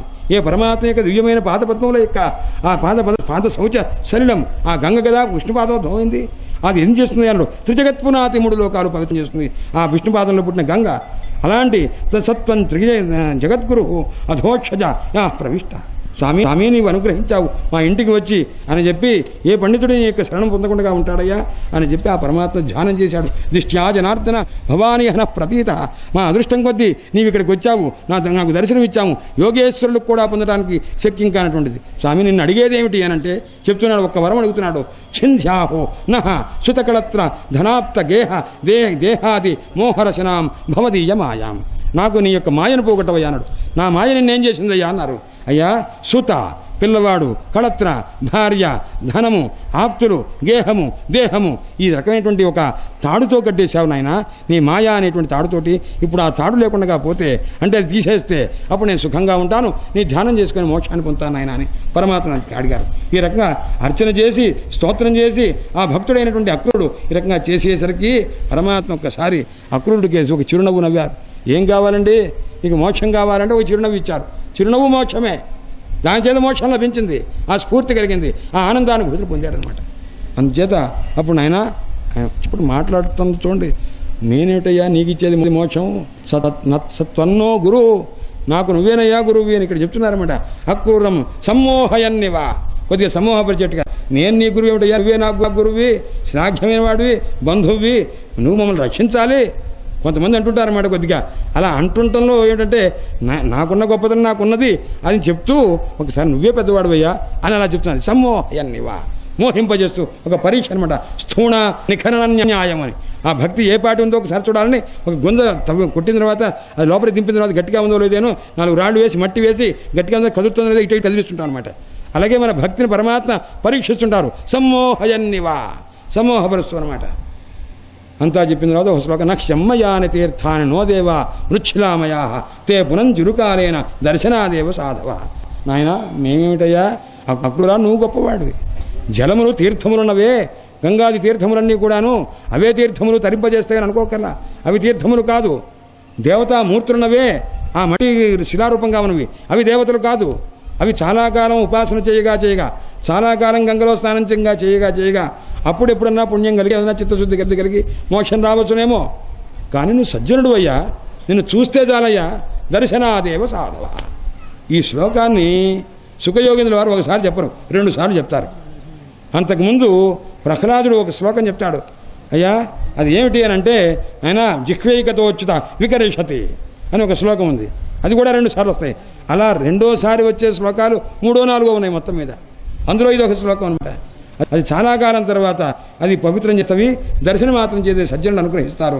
కాబట్టి నువ్వు మాకు సుహృత్తు శ్రేయస్సు కలిగించేటువంటి వాడి. అందుచేత నువ్వు ఒక పని చేయవలసింది నేను చెప్పాను, ఒక మాట చెప్తున్నాను. జిజ్ఞాసార్థం పాండవులు ఏం చేస్తున్నారో, వాళ్ళ తాలూకు పరిస్థితి ఏమిటో, అక్కడ హస్తినాపురంలో ఎలా ఉన్నారో, ఆ తర్వాత తండ్రి కాస్త పాండురాజు చనిపోయిన తర్వాత వాళ్ళ పిల్లలు పాప తల్లితోటి కుంతీదేవితో కలిసి ఏ రకంగా ఉన్నారో, బాధపడుతున్నారో, అసలు ఆయన ధృతరాష్ట్ర సరిగ్గా చూస్తున్నాడా లేదా, వాళ్ళకి యోగక్షేమం కలుగుకుంటున్నాడా లేదా, ఒక్కసారి చూడు ఆయన అని చెప్పి అంబికాపుత్రుని యొక్క స్థితి ఎలా ఉంది అదంతా తెలుసుకొని నాకు ఆ విషయం చెప్పవలసింది అని చెప్పి ఆయన అక్రూరుని ఆదేశించి ఆయన హస్తినాపురానికి పంపించి బలరామునితోటి ఉద్ధవుడితో కలిసి మహానుభావుడు కృష్ణ పరమాత్మ ద్వారకకి చేరుకున్నారు అని చెప్పి శ్రీమద్ భాగవతే మహాపురాణే పూర్వార్ధే దశమస్కంధే పూర్వార్ధే అష్టచత్వారింశోధ్యాయ. హరయే నమః హరయే నమః హరయే నమః. శ్రీశుకోవాచ సగత్వా హాస్తినపురం పౌరవేంద్ర యశోంకితం వెళ్ళాడు. ఆయన వెళ్ళి అక్కడ అంబికేయుని చూచాడు, ధృతరాష్ట్రుని చూచాడు, అక్కడ భీష్ముడు, విదురుడు, కుంతి అంతా ఉన్నారు. వాళ్ళని చూచిన తర్వాత వాళ్ళు అడిగారు, ఈయన చూచారు, వచ్చి ఈయన కూడా ఆదరించారు. మాట్లాడాడు ఆయన. అపృచ్ఛతవ్యయం పరమాత్మ యొక్క విషయాన్ని వాళ్ళంతా అడిగారు. కొన్ని నెలలు అక్కడ ఉన్నాడు. ఎందుకంటే వాళ్ళు ఏం చూస్తున్నారు, సరిగ్గా పాండవుని జాగ్రత్తగా చూస్తున్నారా లేదా, కుంతిని సరిగ్గా చూస్తున్నారా లేదా, ఇదంతా. అందుచేత దుష్ప్రజస్య అల్పచారస్య స్వఖలఛందానవర్త తేజోజో బలం వీర్యం ప్రశ్రయాదీం సద్గుణాన్న. ఆయన ఎప్పుడైనా సరే విపరీతమైనటువంటి దృష్టి కలిగినటువంటి వాడు, విపరీతమైన ప్రవృత్తి కలిగిన వాడు, హితులను అహితులుగా అనుకునే వాడికి తేజస్సుగా నశించిపోతుంది. ఎవరైతే సరిగ్గా చూస్తారో వాళ్ళు మాత్రం కృతార్థులవుతారు. ఈ విషయాన్ని హెచ్చరికగా కూడా చెప్పాడు కూడాను ఆ అక్రూరుడు. వాళ్ళకి పృథాతు భ్రాతరం ప్రాప్తం. కుంతి మాత్రం చూసింది.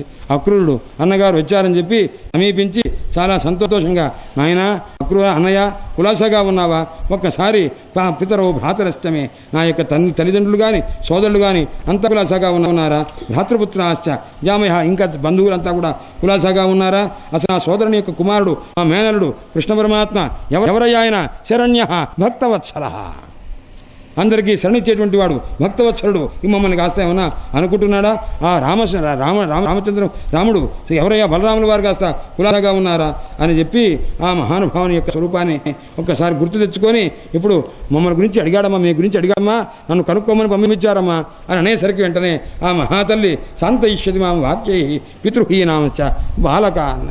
ఇప్పటికి పాప అంత దూరం నుంచి పంపించాడు ఆయన. అన్నయ్య నేను పంపించి మా పిల్లలు ఎలా ఉన్నారు, నేను ఎలా ఉన్నాను కనుక్కోమన్నాడా. మహానుభావుడు కృష్ణ మహాయోగిన్ విశ్వాత్మన్ విశ్వభావన ప్రపన్నాం పాహిబు గోవింద శిశుభిశ్చ అవసీదతి. శ్లోకం ఎవరైనా ఒక తల్లి, ఎవరైనా ఒక పురుషుడు, ఎవరైనా సంసారంలో కష్టం వచ్చినప్పుడు ఈ శ్లోకం చదువుకొని ఒక్కసారి కనుక ఆ పరమాత్మ ధ్యానం చేసుకుంటే క్లేశాలు పోతామండి. నేను అనుభవించానండి, ఆ ఫలితాన్ని అనుభవించాను నేను. కృష్ణ మహాయోగి ఆయన కృష్ణ పరమాత్మ మహాయోగి విశ్వాత్మన్ విశ్వభావన అది ప్రపన్నాం పాహి గోవింద. స్వామి నేను దీనురాలని, శిశుభిశ్చ ఈ పిల్లల్ని పెంచలేక నానా బాధపడుతున్నాను, శిశుభిశ్చ అవసీదతి. అదే పురుషైతే ప్రపన్నం పాహి గోవింద శిశుభిశ్చ అవసీదత, శిశుభిశ్చ అతి ఖిన్నం అనేది ఒక మార్చుకోవడం అనమాట. అలా చేసుకోవాలి. అవసీదతి నాణ్యత్తవ పదాంభోజాత్, స్వామి నీ పాదపదముల కంటే వేరొక శరణు లేదు అని చెప్పి ఆ మహానుభావుని నమ కృష్ణాయ శుద్ధాయ బ్రహ్మణే పరమాత్మనే యోగేశ్వరాయ యోగాయ త్వామహం శరణంగత అని ఆ తల్లి ఆ కుంతీదేవి ఆ పరమాత్మ యొక్క పాదములకు నమస్కారం చేసుకొని ఆయన అనుస్మృత్య స్వజనం కృష్ణంచ జగదీశ్వరం పరమాత్మ ధ్యానం చేసుకుంది. అక్రూరుడు విదురుడు అని మొదలైనటువంటి వాళ్ళంతా కూడాను ఆ కుంతీదేవిని సాంత్వనపరిచారు. అమ్మా నీకేం పర్వాలేదు, నీ పిల్లలంతా మహాప్రయోజకులుగా ఉంటారని ఒక ధైర్యాన్ని ఇచ్చారు. అప్పుడు కాస్త అక్రూరుడు చెప్తున్నాడు భీష్ముడితోటి, ధృతరాష్ట్రుడితోటి, వైచిత్ర వీర్య తం కురుణాం కీర్తివర్ధన, నీ సోదరుడు పాండురాజు చనిపోయిన తర్వాత ఈవిడ కాస్త ఎలా ఉన్నదయ్యా, ధర్మేణ పాలయను, జాగ్రత్తగా ధర్మంగా పరిపాలించు. ఆ రకంగా ఉన్నట్లయితే నాయన నీవు గర్హితమైనటువంటి స్థితి లేకుండా సుఖంగా ఉంటావు. అలా చేయకుండా ఉన్నట్లయితే అతి హీనమైనటువంటి స్థితి పొందుతారు నాయన. ఇది స్థితి, శాస్త్రం యొక్క నిర్ణయం ఇది. నేహచ అత్యంత సంవాస కరిచిత కేనజిత్స, ఎవరితో అతిగా ప్రవర్తించకూడదు. అందుచేత ఏ రకంగా ఉంటుంది, జాయాత్మజాతి రాజన్ స్వేనాభిదేహేన కిము, తన దేహం చేత కానీ ఇది శాశ్వతం కాదు, పరమాత్మ యొక్క స్వరూపమైనటువంటి జ్ఞానమే శాశ్వతం అని చెప్పి తత్వోపదేశాన్ని చేసి ఆ తర్వాత సంబోధనీయ అపదశైర్జలానీవ జలౌకశ పుష్ణాదియాన ధర్మేణ సుబుద్ధ, ఎవరైతే తన యొక్క తెలివితేటల చేతనే గొప్పవాడిని అనుకొని తను తాను గొప్పగా అనుకుంటాడో, పండితమానయ్య ఉంటాడో వాడు కాస్త అకృతార్థుడైపోతాడు. అటువంటి వాడు సమస్తమైన భార్యాపుత్రాలు ఎందు అనిత్య వస్తుజాతమునందు నాది నేను అని అనుకుంటాడో వాడు కాస్త అంధం తమహ, అంధమైనటువంటి స్థితిని పొందుతాడు నాయన. కాబట్టి ఓ ధృతరాష్ట్ర మహారాజా, తస్మాత్ లోకమిమం రాజన్ స్వప్నమాయా మనోరథం, స్వప్నం తాలూకు స్థితయ్య మాయస్వరూపమయ్య, మనోరథం కోరికయ్య అన్నాడు. అంటే ఇవన్నీ కూడా అనిత్యములు. రామచంద్రమూర్తి అంటాడు స్వప్నాంగన సంగనిభము యవనం మే నరోచతే. వశిష్ఠ మహర్షి ఈ స్వప్నంలో ఒక ఆడమనిషిని, ఒక దివ్యమైనటువంటి సౌందర్యవతి అనే స్త్రీతో కలిసినటువంటి సుఖం ఉంది. ఆ సుఖము వాస్తవమా, అది శాశ్వతమా, ఆనందాన్ని కలిగించేదా? కాదు. ఆ రకంగానే స్వప్నతుల్యమైనటువంటిది స్వప్నాభం అస్తధిషణం, అలాంటిది ఇది. అందుచేత వీక్ష నన్ను ఈ రకంగా తెలుసుకొని శాంతోభవ ప్రభో, శాంతిగా ఉండవలసింది అని ధృతరాష్ట్రునికి ఉపదేశం చేసే ధృతరాష్ట్రుడు కాస్త తెలుసుకున్నాడు. ఆయన దివ్యమైనటువంటి మాట చెప్పావయ్యా, దానపతే భవ అన్న. కంసుడి రాజ్యంలో కొంతమంది ప్రభువులు ఉంటారు. కంసుడు కూడా ఒక రకంగా గొప్పవాడని చెప్పవచ్చు. ఎందుకంటే కంసుడికి ఎవరు దానం విరివిగా చేస్తాడో తెలుసు. అలాంటి వాడిని దానపతిగా పెట్టుకున్నాడు. అక్రూరుడు దానపతి, నాయన నువ్వు దానం బాగా చేస్తావు అని చెప్పి దానపతి అని అంతకుముందు సంబోధన చేసి పంపించాడు. అంటే తనైతే తన చేతిలో ఉంటే 10 రూపాయలే ఖర్చు పెడతాడు, వాడికి అప్పచెప్తే వాడు 1000 రూపాయలు ఖర్చు పెడతాడు. ఆ రకంగా పుణ్యం సంపాదిస్తాడు నాకు అని చెప్పి అతన్ని పంపించేవాడు అనమాట. అందువల్ల దానపతి అని అతని సంబోధన చేశాడు. కాబట్టి నాయన నువ్వు దివ్యమైనటువంటి వాక్వాక్కులు చెప్పావు, కాబట్టి నువ్వు చెప్పి తథాపి సుందతా సౌమ్య హృది నస్థీయతే చలే. ఈ రకంగా ఇంకా పుత్రుల మీద ఈ వ్యామోహం అది పోలేదయ్యా. ఈశ్వరుని యొక్క నిర్ణయం చేత ఆ అజ్ఞానం అంతా పోయి క్షేమంగా ఉండవలే. ఎందుకంటే ఆ పరమాత్మ ఎక్కడ అవతరించారయ్యా అన్నాడు. భూమిలో భారావతరణం కోసం పరమాత్మ కదా అవతరించింది. అలాంటి పరమాత్మ యొక్క అనుగ్రహం చేత మేము కృతార్థనం కావాలని మేము కోరుకుంటున్నామని తస్మై నమః, ఆ పరమాత్మకు నమస్కారం చేశాడు ధృతరాష్ట్రుడు. ఎటువంటి వాడు ఆ పరమాత్మ? దురోబోధ విహారతంత్ర సంసార చక్రకతయే పరమేశ్వరాయ. ఆయన ఏ రకంగా ప్రపంచాన్ని సృష్టిస్తున్నాడో, సంసారాన్ని ఏర్పాటు చేస్తున్నాడో అది తెలుసుకోవడం ఎవడి వల్ల కాదు, ఎందుకు చేస్తున్నాడో తెలుసుకోలేము అని రకంగా చెప్పారు నాయన. ఆ ధృతరాష్ట్రుడు కూడా చెప్పి తప్పకుండా అందరినీ ఆదరంగా చూసుకుంటాను, పరమాత్మ అనుగ్రహించే జాగ్రత్తగా పరిపాలిస్తాను అని చెప్పి ఆ ధృతరాష్ట్రుని యొక్క అభిప్రాయాన్ని కూడా అక్రూరుడు తెలుసుకున్నటువంటి వాడై మళ్ళా ఎదుపురికి వెళ్ళాడు. శశంస రామకృష్ణాభ్యాం ధృతరాష్ట్ర విచేష్టితం చెప్పాడు. బలరామకృష్ణులిద్దరికి కూడా స్వామి ధృతరాష్ట్రుడు కొద్దిగా జాగ్రత్తగానే ఉన్నాడు, పర్వాలేదని అనుకుంటున్నాను అని చెప్పనేసరికి పాండవుల గురించి కూడా అని చెప్పాడు. వాళ్ళ క్షేమం చెప్పాడు. యథార్థ ప్రేషిత స్వయం, మీరు పంపించిన పని చేసుకొచ్చాను స్వామి, మీ కృపచేత చేసుకొచ్చాను స్వామి అన్నాడు. ఆయన మంచిదిరా అబ్బాయి అక్రూరా కూర్చోన్నారు. శ్రీమద్భాగవతే మహాపురాణే దశమస్కంధే పూర్వార్ధే 51 హరయే నమః హరయే నమః హరయే నమః. ఆయన ఇక ఉత్తరార్థం ప్రారంభమవుతున్నది. హరయే నమః.